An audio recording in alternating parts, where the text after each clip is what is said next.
तो चलिए आज एक कहानी सुनते हैं। एक ऐसी कहानी जो हिम्मत, जज्बे और कुछ नया कर दिखाने की है। कहानी का नाम है बैलगाड़ी बिरयानी। सबसे जरूरी है हार ना मानना। जमीन वही रहती है, बस बीज बदलने पड़ते हैं। आहा, कितनी गहरी बात है ना। आखिर ऐसी क्या कहानी होगी जिसके अंत में इतनी बड़ी सीख छिपी हो? चलिए जानते हैं। तो कहानी का पहला पड़ाव एक किसान का सपना। ये कहानी शुरू होती है उत्तर प्रदेश के एक छोटे से बिल्कुल आम से गांव में। और इस कहानी के हीरो हैं गज्जू, एक बहुत ही सीधा साधा मेहनती किसान, एक पति, 2 बच्चों का पिता। मतलब उसकी पूरी दुनिया उसकी जमीन, उसके बैल और बस उसके परिवार के चारों तरफ ही घूमती थी। अब गज्जू के सपने कोई बहुत बड़े नहीं थे। सोचिए, वो क्या चाहता था?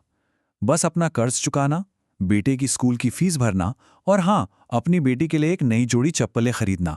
बस इतना ही। और उसकी ये सारी छोटी छोटी उम्मीदें ना, वो बस आने वाली फसल पर टिकी थी। लेकिन कहते हैं ना, किस्मत को कभी कभी कुछ और ही मंजूर होता है। अब कहानी एक ऐसे मोड़ पर आती है जहां उम्मीदें टूट जाती हैं। सोचिए, दोपहर का वक्त था। अचानक आसमान का रंग बदला, एकदम लाल हो गया। फिर जोरों की हवाएं चलने लगीं और उसके बाद बड़े बड़े ओले। सिर्फ आधे घंटे के अंदर गज्जू की लहलहाती फसल, उसकी महीनों की मेहनत, सब कुछ मिट्टी में मिल गया।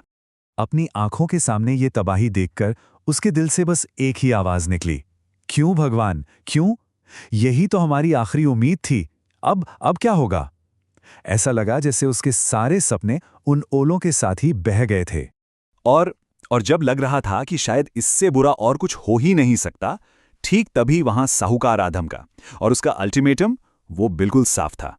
3 महीने में मेरे पैसे लौटाओ, वरना तुम्हारी ये पुश्तैनी जमीन मेरी हो जाएगी। अब सोचिए, दबाव कितना ज्यादा बढ़ गया होगा।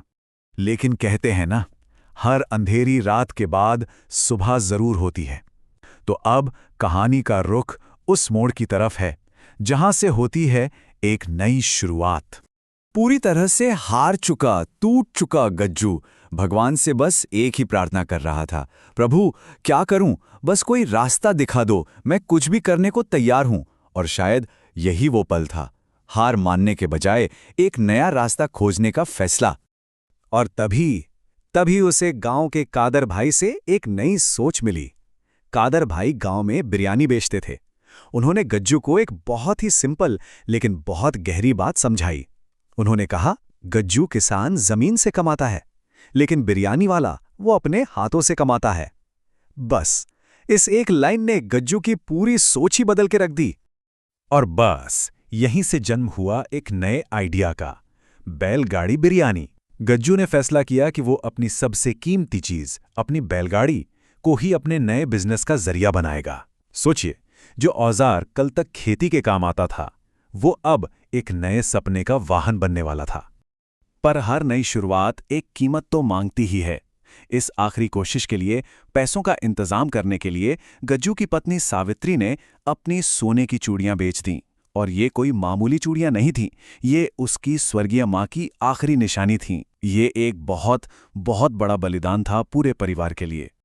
तो एक नया आइडिया था, थोड़े पैसे थे और सफर शुरू हो गया। पर रास्ता इतना आसान नहीं होने वाला था। रास्ते की मुश्किलें तो अभी बाकी थी। गज्जू अपनी बिरयानी की देगची लेकर गांव के चौराहे पर खड़ा हो गया। इंतजार 1 घंटा बीता, फिर 2 घंटे। एक भी ग्राहक नहीं आया। उम्मीद एक बार फिर से जवाब देने लगी थी। और जैसे ही पहला ग्राहक आया, एक और मुसीबत सामने आ खड़ी हुई। एक सरकारी अफसर ने आकर उसे रोक दिया। किसने इजाजत दी? ये सरकारी जमीन है, बिना लाइसेंस के यहां ठेला नहीं लगा सकते। बस काम शुरू होने से पहले ही बंद हो गया। खैर, गज्जू ने जैसे तैसे भाग दौड़ करके लाइसेंस भी बनवा लिया। लेकिन किस्मत शायद अभी और इम्तिहान लेना चाहती थी। एक रात एक चोर उसकी दिन भर की थोड़ी बहुत कमाई और सारे कीमती मसाले सब चुरा कर ले गया। इस बार गज्जू के पास सच में कुछ नहीं बचा था।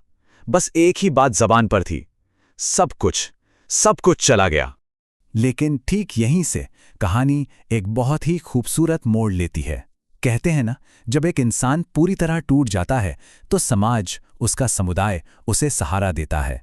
तो अब देखते हैं गांव का सहारा। ये सच में एक बहुत ही दिल को छू लेने वाला मंजर था। अगली सुबह सबसे पहले कादर भाई आए 2 किलो चावल लेकर। फिर गांव के बाकी लोग आए नए मसाले लेकर। पड़ोसियों ने थोड़े थोड़े पैसे जमा करके दिए ताकि वो फिर से शुरू कर सकें। किसी ने अपने घर के बर्तन लाकर दे दिए। मतलब पूरा का पूरा गांव गज्जू को दोबारा अपने पैरों पर खड़ा करने के लिए एक साथ आ गया। गांव वालों के साथ ने गज्जू को वो हिम्मत दी जिसकी उसे उस वक्त सबसे ज्यादा जरूरत थी। और यहीं से शुरू होता है कहानी का आखिरी अध्याय, मेहनत का सबक। बस फिर क्या था, अपने लोगों के सहारे और अपनी अटूट लगन के दम पर गज्जू का कारोबार चल पड़ा। वो सफर जो एक बैलगाड़ी से शुरू हुआ था, वो एक छोटी सी दुकान तक पहुंच गया और गज्जू की बिरयानी पूरे जिले में फेमस हो गई। लेकिन जानते हैं सबसे अच्छी बात क्या थी? गज्जू अपनी जड़ों को, अपनी पहचान को कभी नहीं भूला। वो हमेशा कहता था, मैं था तो किसान, मेरे हाथों में आज भी मिट्टी की महक है, और आज मैं एक बिरयानी वाला हूं, पर मेरी बिरयानी में स्वाद उसी मिट्टी के प्यार का है। देखिए कितनी खूबसूरती से उसने अपनी पुरानी पहचान को अपने नए काम से जोड़ लिया। तो अब हम कहानी के उसी संदेश पर वापस आते हैं जहां से हमने ये सफर शुरू किया था। जमीन वही रहती है, बस बीज बदलने पड़ते हैं। गज्जू की जमीन क्या थी? उसकी मेहनत, उसकी ईमानदारी। उसने उन्हें नहीं बदला, उसने बस बीज बदल दिए, अपने हुनर को एक नए काम में इस्तेमाल किया। और ये कहानी हम सब के लिए एक बहुत जरूरी सवाल छोड़ जाती है। हम सबकी जमीन वही है, हमारा हुनर, हमारी मेहनत, हमारे सिद्धांत। सवाल बस ये है कि क्या हम वक्त और हालात के हिसाब से अपने बीज बदलने के लिए तैयार हैं?